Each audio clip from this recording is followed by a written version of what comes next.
Senhor esteja convosco. Proclamação do Evangelho de Jesus Cristo segundo Mateus. Naquele tempo, os fariseus saíram e fizeram um plano para matar Jesus. Ao saber disso, Jesus retirou-se dali. Grandes multidões o seguiam e ele curou a todos. E ordenou-lhes que não dissessem quem ele era para se cumprir o que foi dito pelo profeta Isaías.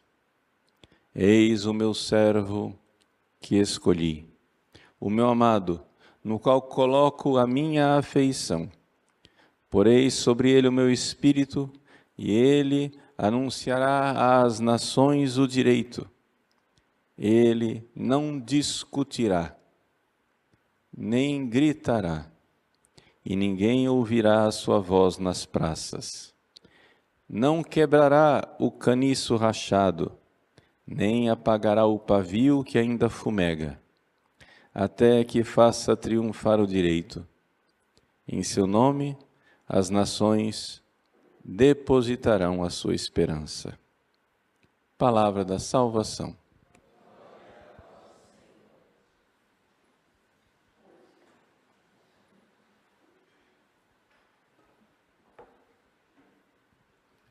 Meus queridos irmãos e irmãs, como fazemos todos os sábados, dedicamos esta missa a toda a Santa Mãe de Deus, pedindo a ela sua intercessão por nós, pela nossa paróquia, pelas nossas famílias, pela nossa arquidiocese, pela igreja, pelo mundo inteiro. A Virgem Maria que com o seu manto de amor cobre o universo. Sim, porque ela foi coroada Rainha do céu e da terra. No Evangelho de hoje, nós continuamos a narrativa de São Mateus.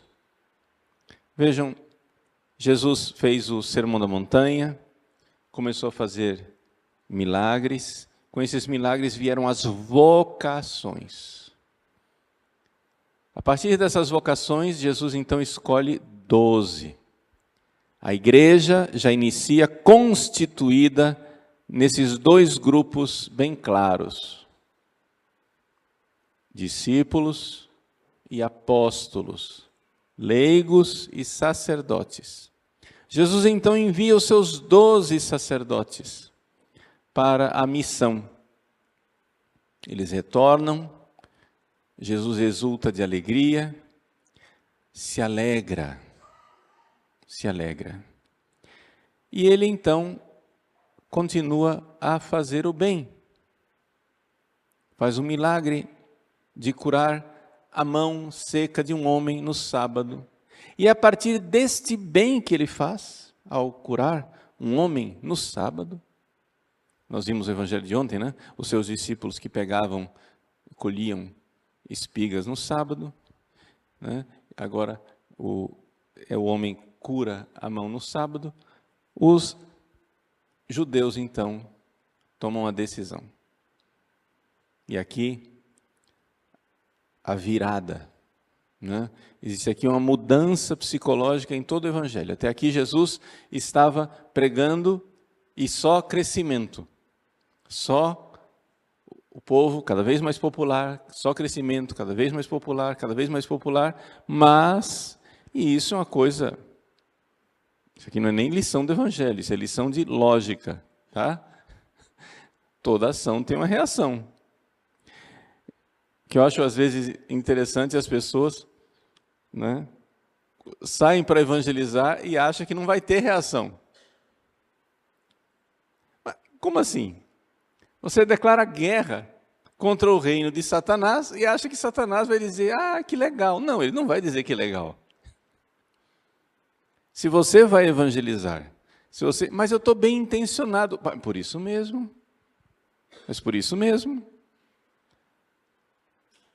assim, eu estou com 32 anos de padre e eu não me canso de me surpreender com a estupidez humana das pessoas que se convertem, começam a evangelizar e acham que o reino de Satanás vai ficar de braços cruzados achando bonito.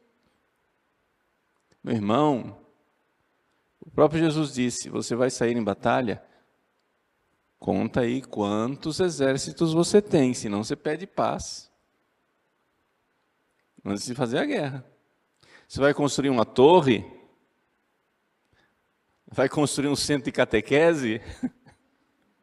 Você vê quanto dinheiro você tem no caixa, senão você começa a fazer promoção, né? Ou seja, mede as forças. Você vai evangelizar, você vai fazer o bem, você está declarando guerra a Lúcifer. Os meninos querem ser padre, né? Aí vão, eu quero ser padre. Muito bem, meu filho, põe capacete, couraça, porque vai descer o sarrafo na sua cabeça. Você está declarando guerra. Nosso Senhor só fez o bem até agora. Só fez o bem. Não fez o mal a ninguém. E Ele está sendo castigado porque curou os doentes. Está sendo castigado porque libertou os possessos.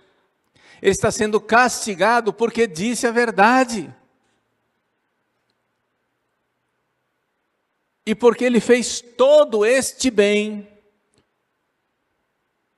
Lúcifer e seus demônios dizem: ele vai ter que pagar pelo mal que está nos impedindo de fazer. É assim que é a lógica do inferno. Ele vai ter que pagar pelo mal que está nos impedindo de fazer.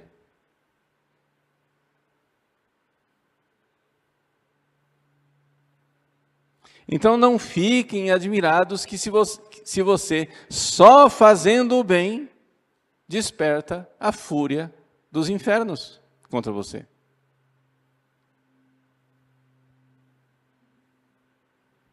Isso é pouco, mas é seguro. Isso é óbvio. É a coisa mais certa. O que vem de lição no Evangelho de hoje é a reação de nosso Senhor. Um trem, uma locomotiva vem na direção dele. O que é que ele faz? Ele sai do trilho. Ele não diz assim: vou enfrentar, pode vir. Não. Os fariseus saíram e fizeram um plano para matar Jesus. Ao saber disso, Jesus retirou-se dali. Por que Jesus se retira? Santo Tomás de Aquino dá várias razões. Santo Tomás de Aquino diz: Jesus se retirou, número 1, porque ainda não havia chegado o seu tempo. Jesus não é um suicida. Jesus se oferece em sacrifício, mas ainda não havia chegado o seu tempo. Número 2, surpreendente que Santo Tomás de Aquino diga isso. Jesus se retirou por caridade para com os fariseus. Porque se ele continuasse lá provocando os fariseus iriam pecar muito mais e cada vez mais, e cada vez mais, e cada vez mais, com ódio, com raiva, ódio, raiva, ódio, raiva.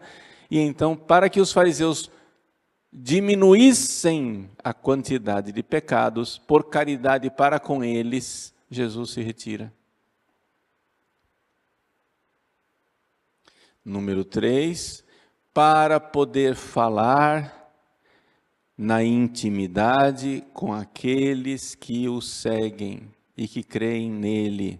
Diz aqui que Jesus, então, retirou-se dali, grandes multidões o seguiam e curou a todos. Então, para poder curar e fazer o bem, Jesus poderia ficar lá entretido em querelas com os fariseus, mas aí ele estaria deixando de fazer o bem àqueles que se interessavam. Jesus faz aquilo que está lá na Divina Comédia de Dante Alighieri. né? Tem uma frase que diz assim: non ti curar di loro, ma guarda e passa. Não se preocupa com essa gente. Olha e toca o bonde, vai para frente. Guarda e passa. Olha e vai em frente. Non ti curar di loro, ma guarda e passa. É o que faz Jesus. Eu não vou ficar aqui batendo boca com o fariseu. Porque vejam só, gente. Isso é uma coisa que você tem que entender. É uma honra você discutir com uma pessoa. Você está honrando a pessoa ao discutir com ela, porque você está dizendo a ela: você é uma pessoa de virtude, você está buscando a verdade, você está aberto a mudar.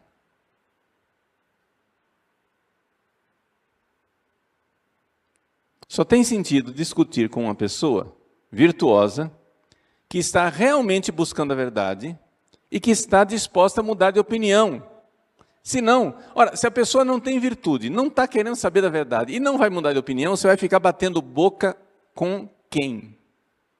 Isso não é a suprema perda de tempo? Por isso Jesus não discute com os fariseus. Porque Jesus conhece o coração do homem e sabe da maldade deles, eles não estão dispostos. Os fariseus começam a acusar Jesus de ser mau. Uma vez que eles não conseguem mais acusar, daqui a pouco eles vão mudando os argumentos e começam a chamar Jesus de endemoniado. Eles vão caçando argumentos simplesmente para, mesmo eles vendo, os fariseus vendo a olhos nus a santidade da vida de Jesus, os milagres extraordinários que ele fazia e a sublimidade da doutrina. Os 3 sinais claros que os fariseus tinham diante de si. Além do fato que eles, conhecendo as profecias, viam que Jesus estava cumprindo todas elas. Eles eram doutores da lei. Então, para o comum dos discípulos, as palavras de Jesus não soavam como soavam dentro dos fariseus. Os fariseus viam Jesus falar e cada coisa que Jesus falava ressoava um versículo bíblico, ressoava uma passagem. Nossa, ele está fazendo tal coisa, ele está cumprindo, está se cumprindo, está se cumprindo, está se cumprindo, está se cumprindo, e mesmo assim, por cúmulo de maldade, não se converteram. Jesus não tinha que ficar batendo boca com eles. Tanto que quando Jesus vai no tribunal diante dos sumos sacerdotes, ele fica em silêncio o tempo todo. Caifás instigando, dizendo: responde logo, diga logo, fala. E as respostas que Jesus dá simplesmente recordando tudo que ele já fez. Não tem porquê ficar recordando a vocês o que vocês sabem perfeitamente o que eu já fiz.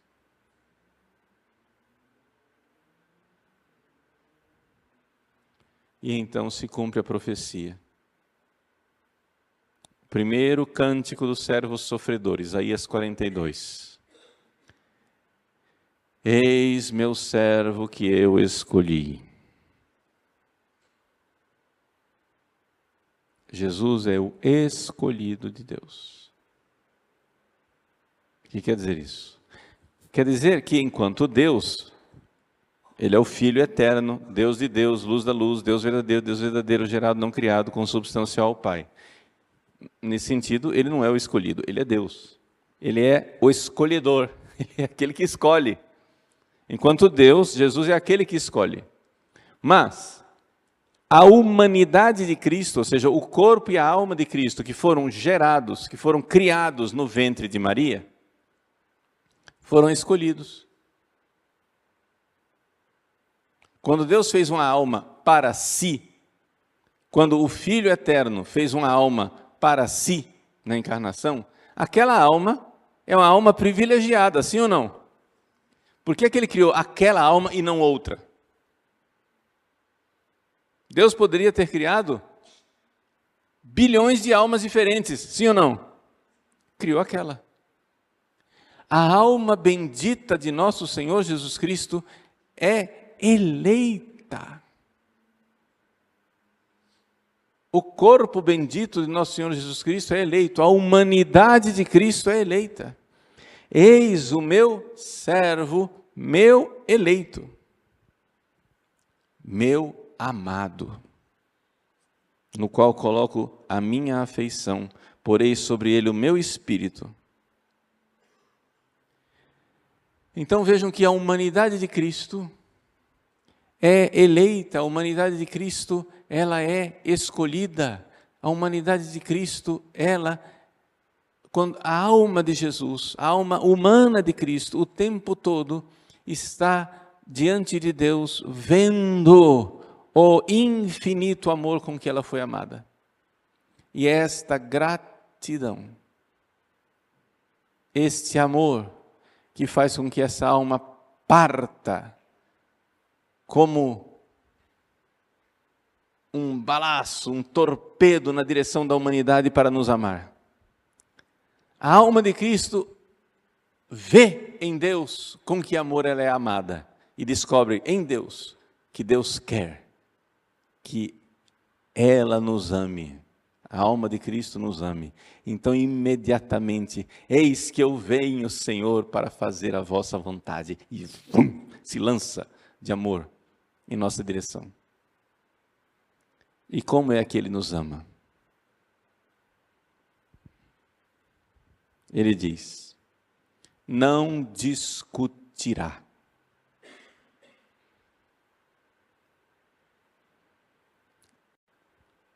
Projeto de vida para os senhores. Os fariseus estão lá, querendo bater boca com Jesus. Jesus não discutirá. Jesus só entra em debate quando ele vê que os discípulos estão ouvindo, e então ele discute com os fariseus para os discípulos se firmarem na fé. Quando Jesus discute, é porque tem alguém ali de virtude ao redor que ele quer converter, e que ele está vendo que vai se converter.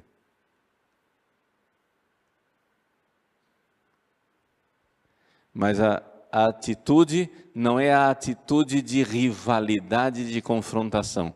Vejam o que aqui Mateus está dizendo. Jesus está cumprindo a profecia.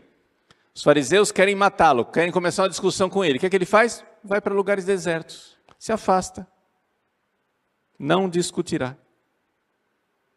Ele vai para os lugares desertos com os discípulos para continuar catequizando. Ele vai para os lugares desertos com os discípulos para continuar amando, curando as pessoas, cuidando, porque ele é o eleito amado, então ele precisa amar.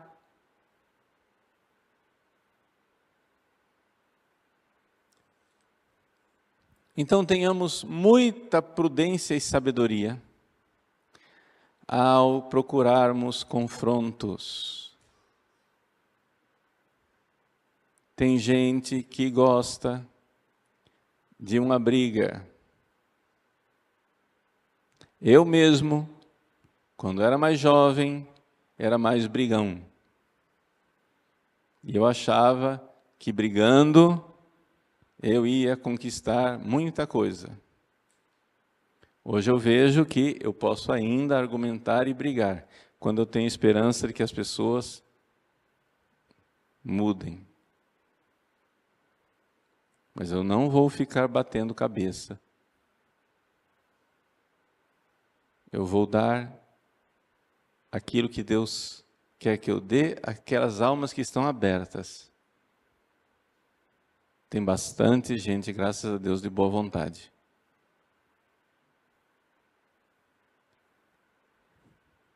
Então, o que Jesus está nos ensinando aqui é um caminho. Vai chegar o dia em que o confronto final se dará e Jesus morre crucificado. Ele não é um fujão, Ele não é um covarde. São Tomás de Aquino diz, ele se afastou por amor. Por amor. Até mesmo para fazer com que eles parassem de multiplicar os pecados. Não discutirá, nem gritará, ou seja, nem ficará reclamando. Discutir é para tentar mudar o outro. Nem vai ficar gritando e reclamando lá, falando mal dos fariseus. Ninguém ouvirá a sua voz nas praças. Ah, por que isso? Porque quem o ouvir vai ouvi-lo no coração.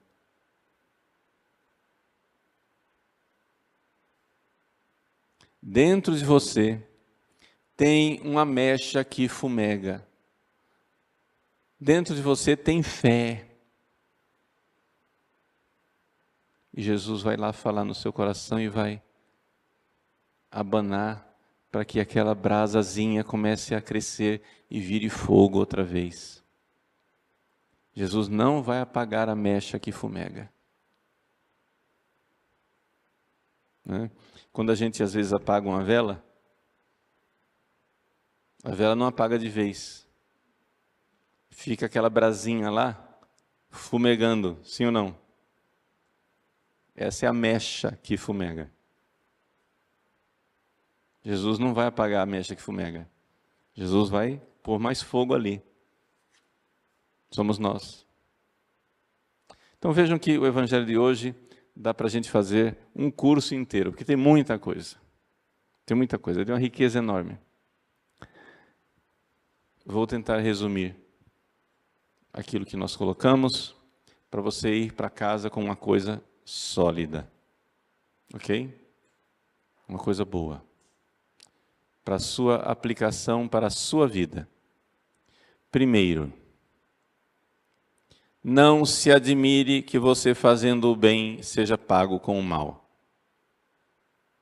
Normal. Está no script. Você vai fazer o bem, o resultado é que, quando o Satanás não vem, ele manda o secretário, né? E vai ter uma reação ruim. Por quê? Porque diz a Sagrada Escritura, eis o justo, nós não suportamos nem vê-lo, matemo-lo. Quando você começa a ver uma pessoa com virtude, começa a surgir essas vontades de ataque. Se não pelas pessoas, porque os demônios não estão dormindo. Então Jesus, ao saber disto, ele, não por covardia, mas por caridade, por estratégia, por sabedoria, ele não enfrenta, ele sai dali. Ele não vai discutir com quem não quer ouvir. O mundo é grande. Jesus disse assim aos discípulos, vão rejeitar vocês numa cidade, sai dali, bate o sandália naquela cidade e vai para outra. Não terminareis de passar em todas as cidades até que venha o Filho do Homem, entendeu? Jesus está dizendo, até que o mundo seja mundo, vocês vão ter sempre gente para converter. Preocupa não. A messe é grande, os operários é que são poucos. Gente para você salvar tem bastante. Agora, só não fique insistindo com quem já mostrou que não quer mudar. A pessoa que já mostrou, a pessoa cabeça dura, que já mostrou que não quer mudar, você cobre de oração, faz penitência, reza, mas não fique lá insistindo. A pessoa já mostrou que ela está fechada. Aí quanto mais você insiste, mais ela se fecha. E quanto mais ela se fecha, mais ela faz planos para acabar com você. Para se vingar, para parar com aquele incômodo. Então, sejam sábios, prudentes. Sejamos evangelizadores, mas não suicidas. Está vindo uma locomotiva para atropelar você, sai do trilho, rapaz. A única razão pela qual você pode e deve permanecer no trilho é se sair do trilho for um pecado de traição contra Jesus, entendeu? Às vezes acontece na vida que a gente está numa encruzilhada e você tem duas escolhas. Ou você fica lá e morre, por amor a Cristo, ou você trai Jesus. Se é para trair Jesus, então não. Então morre, não tem problema não. Vamos lá, tem martírio. Não é para trair Jesus. Não é esperteza a qualquer custo, não. É sabedoria, prudência. Vamos evangelizar. Você está querendo evangelizar aquela pessoa lá da sua casa, porque é sangue do seu sangue. Você está insistindo, insistindo. Já viu que quanto mais você insiste, mais a pessoa se fecha. Quanto mais a pessoa se fecha, mais ela odeia Cristo. Para então, para. Reza, cobre de oração. O vizinho está aberto, vai lá e evangeliza. Ai, mas eu não queria converter o filho do vizinho. Eu queria converter meu filho. Faz o bem para o filho dos outros. Alguém fará o bem para o seu. Faz o que você consegue. Não seja cabeçudo.